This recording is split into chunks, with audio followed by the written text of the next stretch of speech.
El levantamiento contra el gobierno se produce en junio de ese año, 1854, en Vicálvaro, pueblo cercano a Madrid. El golpe de Estado lo encabeza una vez más un militar. En esta ocasión, el espadón es el del general liberal moderado Leopoldo O'Donnell.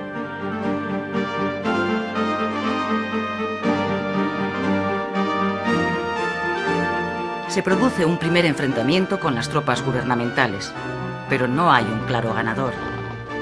El general O'Donnell se ve obligado a retirarse en dirección a Andalucía en búsqueda de nuevos apoyos. En la localidad de Manzanares, O'Donnell recibe el apoyo del general Francisco Serrano. Los dos militares deciden lanzar un manifiesto conjunto para conseguir la movilización de los liberales progresistas, sin los cuales la insurrección tiene el fracaso asegurado. El manifiesto lo redacta un joven malagueño, el liberal moderado Antonio Cánovas. En él se pide una regeneración de la política, un trono sin camarillas, una nueva ley electoral, libertad de expresión, más autonomía local y una bajada de impuestos. Es decir, reclamaciones progresistas. ¡Viva el general O'Donnell! ¡Viva! ¡Viva la libertad! ¡Viva! El manifiesto surte efecto. Varias ciudades apoyan la sublevación. Las calles de Barcelona, Valencia, Valladolid, Madrid y Málaga se llenan de amotinados que se hacen con los poderes locales y crean juntas revolucionarias.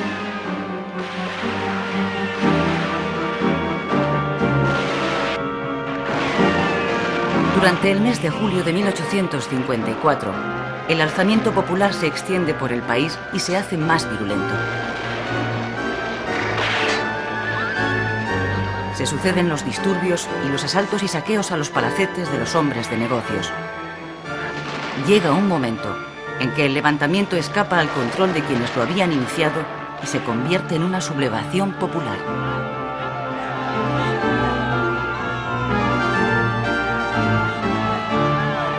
La reina, que siente que su corona se tambalea, se resigna a llamar en su auxilio al que fuera prestigioso líder de los progresistas, el general Espartero. Espartero vive desterrado en Logroño desde que volvió del exilio.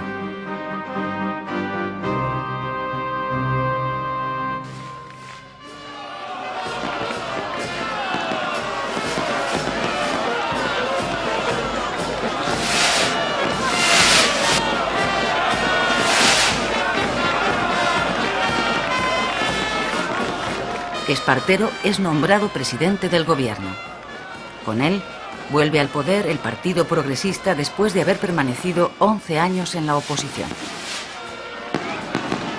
El general O'Donnell, que había sido el promotor del levantamiento, se tiene que conformar con entrar en el nuevo gobierno como ministro de la guerra.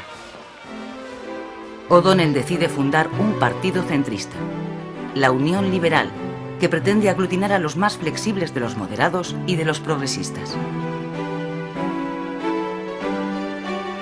El gobierno progresista convoca elecciones y las gana. Enseguida, las Cortes se disponen a redactar una nueva constitución más acorde con la idea progresista de lo que debe ser España.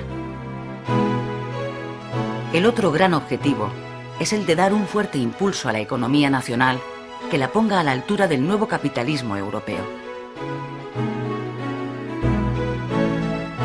El nuevo ministro de Hacienda es Pascual Madoz.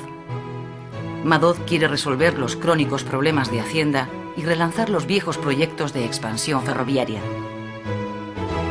Necesita dinero y por eso aprueba una nueva ley de desamortización.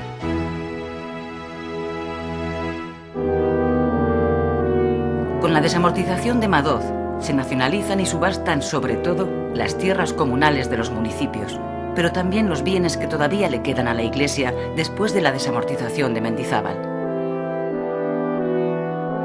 Tras esta desamortización civil de Madoz, los municipios pierden el medio más importante para financiarse, las tierras, lo cual provoca un auténtico desastre social en todos los pueblos.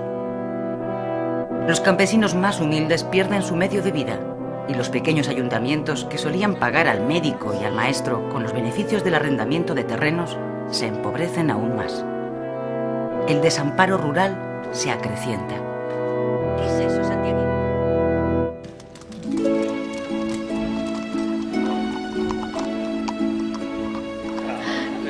Un ferrocarril. No, si yo ya lo había pensado.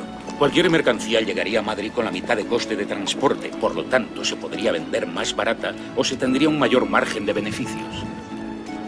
El negocio es tan claro que si no nos damos prisa, nos lo pueden pisar. Pensaba que usted solo se interesaba por la política. ¿La política? Cada día me interesa menos. La bolsa se ha enseñoreado del mundo y tiene más poder que los gobiernos. Bien, me parece que puede ser muy interesante. A partir de 1855 se desata en el país la fiebre de la construcción de ferrocarriles. La explicación está en el respaldo que el gobierno ofrece a los proyectos de nuevos trazados. El Estado invierte en ellos parte del dinero obtenido con la desamortización. Pero sobre todo, aprueba una nueva ley de ferrocarriles que incentiva extraordinariamente la participación del capital extranjero. ¡Qué alegría! ¿Qué? ¿Cómo hay? Fantástico. Les aseguro que París es una ciudad conquistada. En la bolsa no saben dónde meter el dinero. Cuéntanos. Estamos en la época de las grandes empresas. Lo que ocurre aquí no es nada. Europa está congestionada de oro y necesita negocios donde colocarlos. ¡Viva el ferrocarril de Villeneuve! El capital extranjero, especialmente francés, entra masivamente en España y en consecuencia se hace con la propiedad de la mayor parte de las compañías ferroviarias.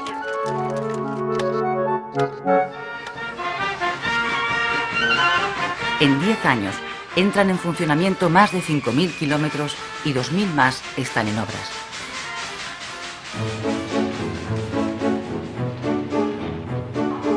Con la expansión del ferrocarril, España vive los efectos de la revolución de los transportes. El tiempo se acelera y las distancias se acortan. Hasta ese momento, la velocidad máxima que podía alcanzar el hombre era la de un caballo a galope, la misma que en tiempos de los romanos. El transporte de mercancías y viajeros se había basado durante siglos en la utilización de bueyes, mulas y caballos. La velocidad de las diligencias, el transporte más rápido hasta entonces, apenas llegaba a los 10 kilómetros a la hora, con el retraso añadido que suponía tener que cambiar los caballos en las casas de postas cada 10 o 15 kilómetros.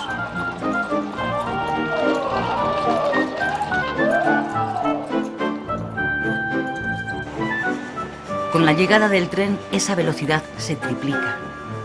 En ir de Madrid a Irún en diligencia tirada por caballos se tardaba 3 días. Ahora en ferrocarril el viaje se hace en una jornada. Los llamados caminos de hierro se van a encargar de vertebrar España. El ferrocarril provoca la expansión real del comercio español porque establece una rápida comunicación entre todas las regiones. Además, permitirá una mayor movilidad de la población. Pero los dos sistemas, el tradicional y el moderno, convivirán largos años, dadas las dificultades que la orografía española presenta para extender el ferrocarril por todo el país. En España, tender 1 kilómetro de vías cuesta de 5 a 10 veces más que en Francia o Alemania.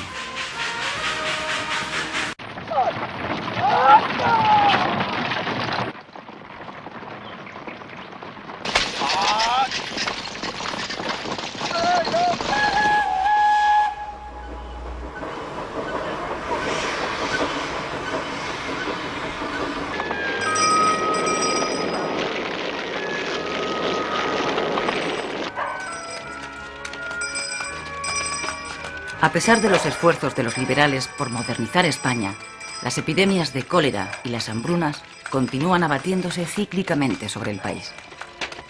En 1855, el cólera se lleva por delante a miles de españoles. La esperanza de vida al nacer no llega entonces a los 30 años de media.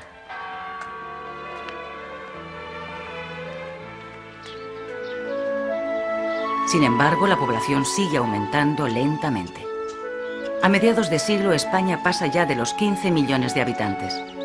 De ellos, tan solo 2 millones viven en ciudades, el resto, que es la gran mayoría, continúa en el campo.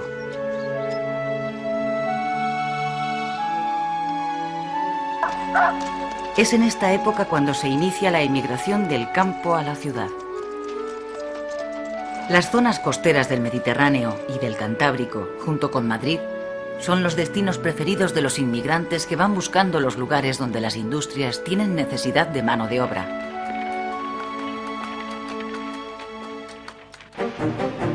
Con la creación de un mercado nacional, gracias al ferrocarril y con la aplicación del vapor a los telares mecánicos, empieza a desarrollarse en Cataluña una importante industria textil.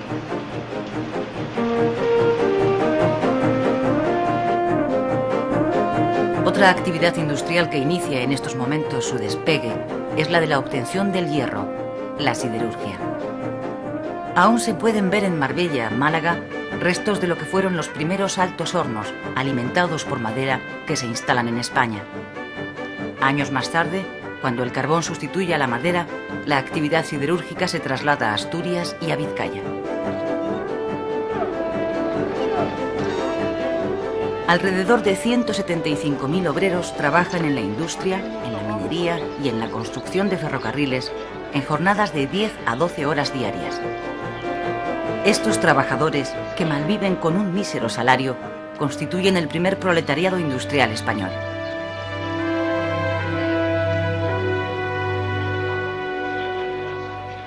En 1855 se produce en Barcelona la primera huelga general, promovida por los trabajadores textiles que reclaman libertad de asociación y una jornada laboral de 10 horas.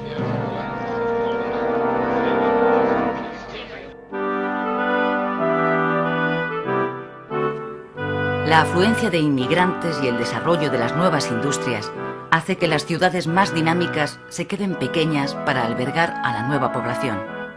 Necesitan ensancharse, derribar las viejas murallas medievales que no les deja crecer y dar paso a la nueva ciudad.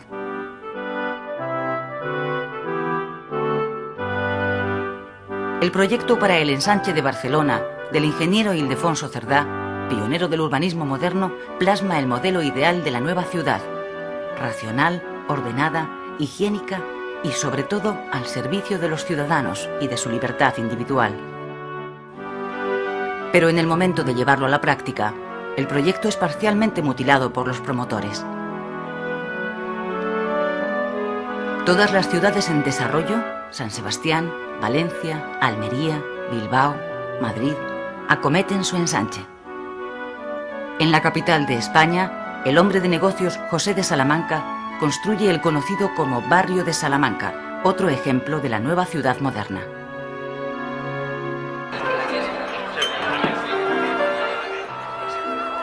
En los cafés, que siguen siendo los termómetros políticos del país, arrecian las críticas contra el gobierno, y no solo por parte de la derecha.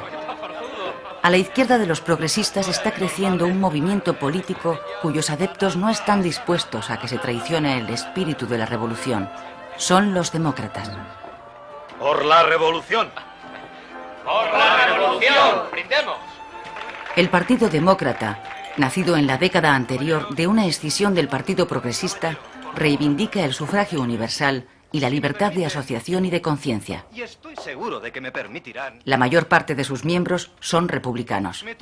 Su figura más conocida es la del catedrático universitario Emilio Castelar. En el verano de 1856 estalla una nueva revuelta social en varias ciudades.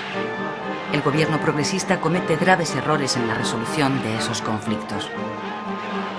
Eso es aprovechado por el general O'Donnell, apoyado por la reina Isabel II, para dar un golpe de Estado y hacerse con el poder.